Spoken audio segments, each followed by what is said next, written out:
وإذ جعلنا البيت مثابة للناس وأمنا واتخذوا من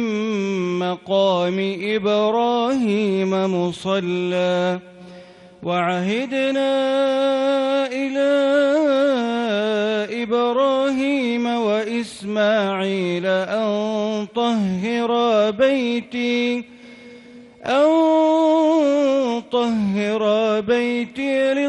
للطائفين والعاكفين والركع السجود وإذ قال إبراهيم رب اجعل هذا بلدا آمنا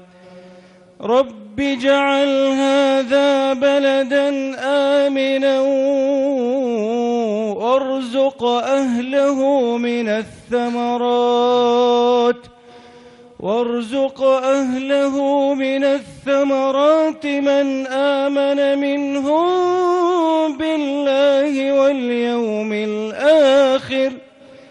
قال ومن كفر فأمتعه قليلا ثم أضطره إلى عذاب النار وبئس المصير.